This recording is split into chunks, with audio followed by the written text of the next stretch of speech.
A Festa do Marisco do Grove pensa xa na edición de 2020. Esta mañá presentouse a imaxe do evento pro ano que ven. O deseño gañador é este, foi creado por unha moza de Pontevedra. Pues me inspiré sobre todo en el origami, el arte japonés. Pensé en hacerlo a mano y tal, pero era un poco complicado, entonces me decanté por hacerlo por ordenador.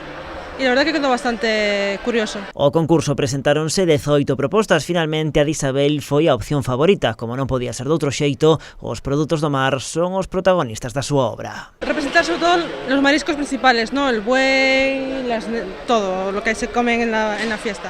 A presentación deste cartel supón o pistoletazo de saída da vindeira edición. Vai a ser a imaxen da Festa do Marisco durante os próximos 12 meses e é un pouco pistoletazo de salida porque, como ben sabedes, rematada esta edición, a partir de domingo empezamos a traballar, a pensar e a volcar todas as nosas enerxías co que vai ser a edición do ano que ven, o ano 2020, non? O ano que ven a festa estenderase do 1 ao 12 de outubro. A deste ano botará o peche este domingo, deixando un moi bo sabor de boca na vila. En canto a resultados e expectativas estánse cumplindo perfectamente. A día de hoxe vamos exactamente igual que o ano pasado.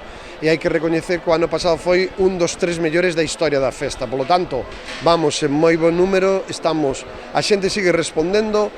Por exemplo, onte lunes foi un día que vendemos máis de 7.000 racións a golpe de lunes e temos que dicir sempre que a Festa do Marisco está por riba de climatoloxía, de días, de festas. Polas carpas do Corgo, como ben, pasaron hoxe numerosos visitantes pros que o tempo non foi un impedimento para gozar dos manxares da ría.